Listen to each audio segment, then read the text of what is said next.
जमात चहारूम माहौल का मुताला हिस्सा 1 सबक नंबर 11 आइए जिस्म के अंदर देखें पार्ट 2।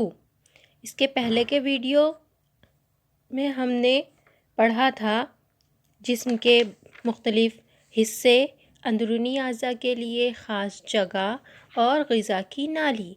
ये 3 टॉपिक हम पढ़ चुके हैं। आज हम पढ़ेंगे दिल। दिल को क़ल्ब भी कहते हैं। आइए हम क़ल्ब के बारे में यानी दिल के बारे में कुछ मालूमात हासिल करें। हमारे जिस्म में खून होता है। हम सांस लेते हैं तब हवा जिस्म में दाखिल होती है। खून उसे पूरे जिस्म में पहुंचाने का फ़ाल यानी काम अंजाम देता है। हम ग़िज़ा खाते हैं। इस ग़िज़ा के हज़म होने के बाद उसे भी जिस्म के हर खलिए तक पहुंचाने का काम खून ही करता है।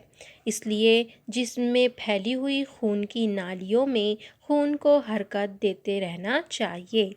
हरकत देते रहने का ये काम दिल करता है। दिल जिस्म का एक अहम अंदरूनी उज़ू है। वो सीने के खाने में बीचों बीच लेकिन किसी कदर बाईं जानिब होता है। वो हमारी मुट्ठी से किसी कदर बड़ा होता है। दिल की दीवारें भी लचकदार होती हैं। दिल का सिकुड़ना यानी दिल की जिसामत कम होना।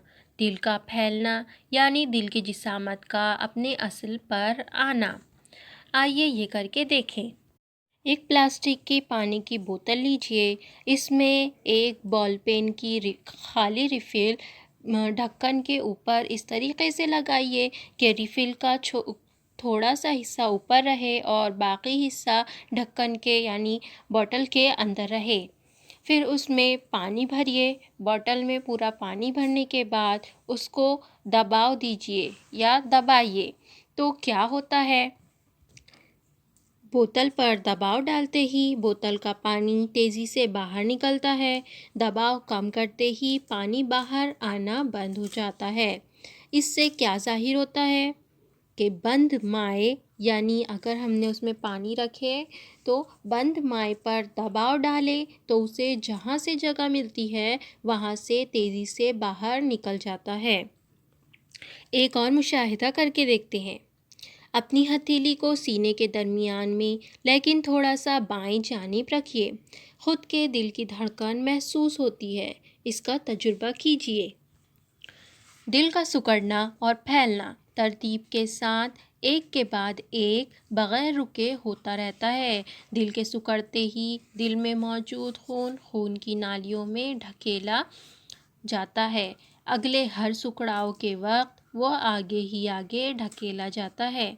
दिल के हर सिकुड़ाव को दिल की धड़कन कहते हैं।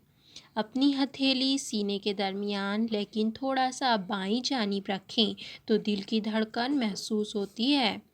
कलाई पर जिल्द के बिल्कुल करीब से जाने वाली खून की नाली होती है। वहाँ उंगली रखें तो ये धड़कन हमें महसूस होती है। इसी को हम नब्ज़ की हरकत कहते हैं। इसके पहले के वीडियो में हमने नब्ज़ की हरकत के बारे में भी थोड़ा पढ़ चुके हैं। क्या आप जानते हैं हम जब पुरसुकून नींद में होते हैं तब नब्ज़ की हरकत सुस्त हो जाती है, लेकिन जब हम तेज़ दौड़ते हैं तो नब्ज़ की हरकत तेज़ हो जाती है यानी खून तेज़ी से हमारे जिस्म में बहने लगता है। फेफड़े। हम सांस लेते हैं तब नाक के रास्ते से हवा जिस्म में दाखिल होती है। वो जिस अंदरूनी उज़ू के ज़रिए पहुंचाई जाती है उन्हें फेफड़े कहते हैं। हमें 2 फेफड़े होते हैं। वो सीने के खाने में होते हैं। इनमें एक दाईं जानिब और दूसरा बाईं जानिब होता है। दोनों फेफड़ों के दरमियान थोड़ा सा बाईं जानिब दिल होता है। वहाँ बाएं फेफड़े में थोड़ा सा खला होता है। दायां फेफड़ा बाएं फेफड़े से किसी कदर बड़ा होता है। सांस के साथ अंदर ली हुई हवा फेफड़ों तक पहुंचने के लिए एक नली जैसा अंदरूनी उज़ू होता है। इसे سانس کی نالی کہتے ہیں۔ سانس کی نالی آگے جا کر 2 شاخوں میں تقسیم ہو جاتی ہے۔ ان شاخوں کو شعب کہتے ہیں۔ سانس لینے پر پھیپھڑے تھوڑے پھیلتے ہیں، اس لیے سینہ بھی پھولتا ہے۔ دل کا پھیپھڑوں کے کام ایک دوسرے پر منحصر ہوتے ہیں۔ یہ دونوں اعضاء اہم ہیں۔ یہ سینے کے خانے میں پسلیوں کے پنجرے میں ہوتے ہیں، اس لیے محفوظ رہتے ہیں۔ دماغ۔ سر کے خانے میں موجود دماغ ہمارا بے حد اہم اندرونی عضو ہے۔ ہماری تمام حرکات و سکنات پر دماغ کا قابو رہتا ہے۔ غصہ آنا، خوش ہونا، غمزدہ ہونا جیسے تمام جذبات کا احساس ہمیں دماغ میں ہوتا ہے۔ حسی اعضاء کے ذریعے دی ہوئی معلومات کی وضاحت بھی دماغ میں ہوتی ہے۔ دماغ زخمی ہو تو انسان مستقل طور پر اپاہج ہو سکتا ہے یا اس کی موت کا اندیشہ ہوتا ہے۔ اس لیے دماغ کی مکمل حفاظت ضروری ہے۔ یہی وجہ ہے کہ قدرت نے دماغ پر کھوپڑی کا غلاف چڑھایا ہے۔ کیا آپ جانتے ہیں ہم نظم یاد کرتے ہیں، وہ ہمارے دماغ میں نقش ہو جاتی ہے، اس لیے وہ ہمارے ذہن میں رہتی ہے۔ دماغ کے اس فعل کو یادداشت کہتے ہیں۔ انسانی جسم کی ساخت بے حد پیچیدہ ہے۔ ہمارے جسم کے افعال یعنی کام اچھی طرح انجام پائیں، اس لیے جسم میں کئی اندرونی اعضاء ہوتے ہیں۔ ان کی ساخت یعنی بناوٹ اور افعال یعنی کام کی معلومات بہت دلچسپ ہے۔ بڑے ہونے پر آپ یہ معلومات ضرور حاصل کیجیے گا۔ چلیے اب دیکھتے ہیں کہ ہم نے اس سبق میں کیا کیا سیکھا ہے۔